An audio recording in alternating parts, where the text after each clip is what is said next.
we doing out there, guys? So I thought I'd talk today a little bit about the differences between light infantry and heavy infantry, both historically and modern.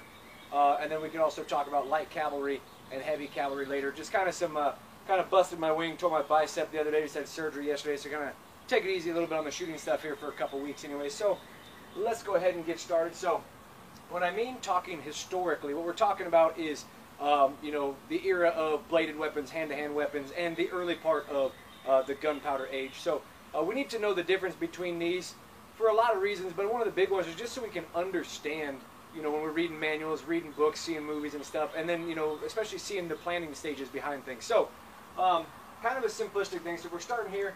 We're talking about our light infantry. So historically speaking, this one is fairly obvious, a lot more than modern speak kind of is. So light infantry obviously is very light. So their primary jobs are scouting, skirmishing, obviously. They have light armor or no armor. Now, depending on the era and depending on the country, this could be a lot of different things. So we might talk about, you know, cotton padded jackets, things like gambesons, jacks, jerkins, depending on what you might call it, or, you know, various forms of cotton cloth armor. In the Middle East, you know, they use things like their turbans and rolled up, you know, linen was very effective against, you know, slashing blows and fairly light strikes and stuff like that. They might have leather, boiled leather type of armor, or they might realistically have no armor whatsoever.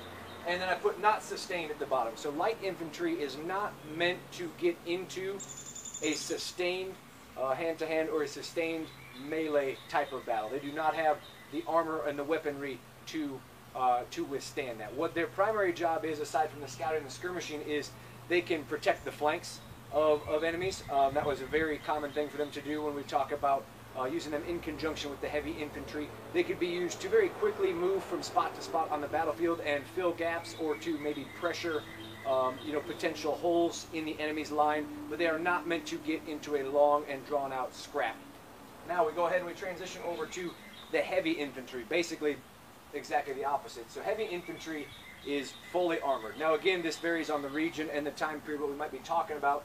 If we're talking about the Romans, you know, they had, you know, throughout the Marian Reform era and the Imperial era, they had the Lorica Segmentata, so they had, you know, they basically had, you know, full cuirass, shoulder protection, chest protection, back protection, a very, very intricate, very complex and well-protected helmet and face region.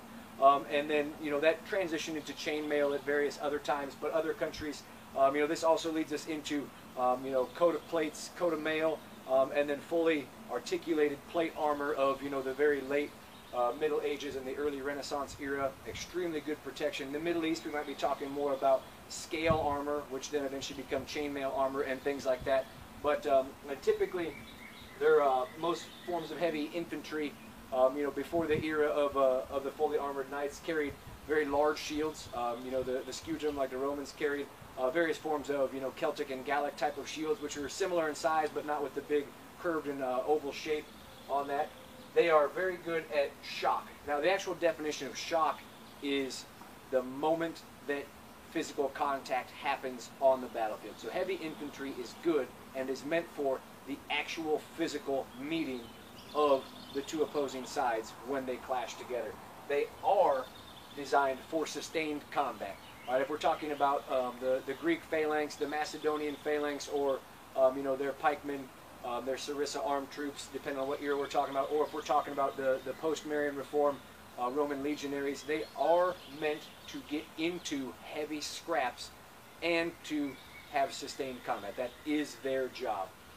All right, and down here I put physically drive, because this was a very important or a very you know, obvious part of what heavy infantry did, especially in the phalanx of the Greek order, but also similar to the Romans, where they would physically push into the enemy, and there would be a physical, you know, altercation as far as actually physically driving the enemy back, not just, you know, mentally or psychologically beating them, but physically driving into them. The Romans didn't use it in quite the same way, but when they formed up in their wedge type of formation, very much so, they physically drove themselves into the infantry. So, like we said, the heavy infantry's job is the sustained combat.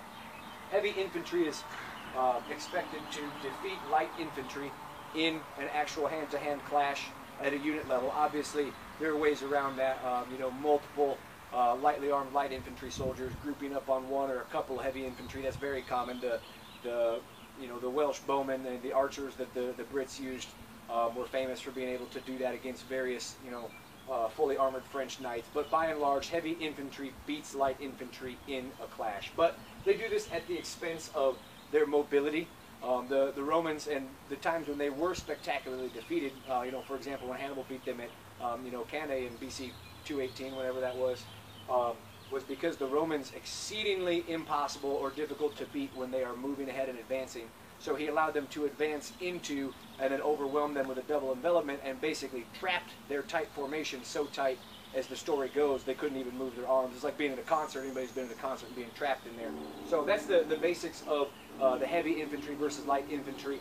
In the historical period, everybody was foot mobile, so this doesn't become an issue until we start talking about the modern stuff that we'll get to here in one second. Okay, guys, so we just talked about the historical idea or the labels of heavy infantry versus light infantry. So now we'll talk about modern. And modern is where this gets kind of skewed around because we have access to so much different stuff and so many different vehicles, weapons, types of operations, things like that. But so we'll kind of keep it nice and simple. So light infantry. The basis of light infantry today is that they carry all of their stuff on their backs and they're foot mobile. That's basically the easiest way to break it down. So you're going to be packing your own stuff in, so that's what limits your weapons and things like that. So light infantry are primarily raiding and scouting elements. Those are the big thing that they do. So if you want to think of any sort of special operations mission as far as raids, but also Marine Corps, we have our MUSOC and our various amphib capabilities. The SEALs have their amphib capabilities. The Rangers have their amphib capabilities. And so raiding and scouting are the big things because we're intending to go in and to come back out. So we're traveling light and our foot mobile or swimming, depending if we're going amphib. Like I said here, they carry their gear on their back and they have a low sustainment. And what that means is if you're carrying all of your stuff on your back, obviously there's a limited amount of time that you can fight and survive without having to be resupplied in some sort. So typically you would say about 3 days or so, depending on the type of mission when it comes to that, and various things in the modern era. But again, light infantry is very much it's the striking units that are going to come back, or it's fairly fairly mobile elements when it comes to that. Now, if you want to talk about our enemies, they are basically all light infantry, and that's what makes them very successful. And they have a battle plan that is difficult for us to handle in some ways. When you look at like Afghanistan, for example, we go out in just regular gear, our plate carriers, all of our maybe we've got a day pack with 2 or 3 days worth of food and ammo supplies, weapons, ammo, water, gear. And then you're fighting against people who are carrying an AK and maybe they have a chest rig with 5 or 6 or 8 mags on there. Those guys can run for days up in those mountains. They were born there, they live there, and they're not carrying very much gear. Their mobility is just absolutely unattainable for for forces like us in that environment. Now we transition over to heavy infantry. So in the modern sense, heavy infantry is again the opposite of the light infantry. And basically what that usually means is that we're going to have vehicles of some sort. So what it means is that heavy infantry, as it always has been, it is still very much the take and hold. So heavy infantry can attack, can assault, can take an objective, and hold it. That is their main thing. They will use vehicles. So this means using Humvees or other such vehicles, ASVs and stuff like that. Or now we've got the Buffaloes and the Bearcats and all that stuff as far as MRAPs go. But using the vehicles to move supplies, not only water and food, but also heavier weapons. So now with vehicles, now you're talking about having the ability to move light pieces of artillery with you, 120 mortars, 81 millimeter mortars, which are foot mobile, but primarily we're going to use vehicles for that, and also heavy machine guns. Heavy machine guns can and are foot mobile, but they are, in the modern sense, basically entirely vehicle mobile the way that we use them now. And so they have high sustainment. Heavy infantry are not as fast moving as an element, not individually, but as an element, because they are bringing more supplies, more stuff with them. But it means they have a very high sustainment, which means they can stay out in a place much longer because they're using vehicles to supply them. So again, kind of bringing it, all back full circle. I just want to make a quick video on this sort of stuff. Is when it comes to utilization of light versus heavy infantry, they are mutually supportive and have to be. So in a historical sense, the light infantry was used to guard the flanks of the heavy infantry, the guys who are going to be doing the sustained combat, and to skirmish and to scout and to break up and to basically fuck with the enemy formations to make it easier or to pave the road for the heavy infantry. In a modern sense, it's still very much the same. We can send out raiding forces to grab and hold bridges, whether it's airborne forces. We can use amphibious forces to assault objectives and to open up lanes of assault for the heavy infantry groups to come in there. And the fast-moving, light infantry groups can be used to manipulate the enemy, to manipulate the battlefield, whereas the heavy infantry might be more stuck in position, holding positions, and be used more as like the anvil, if we want to talk about hammer and anvil type of operation. So again, remember guys, only the hits count, and you can never miss fast enough to catch back up.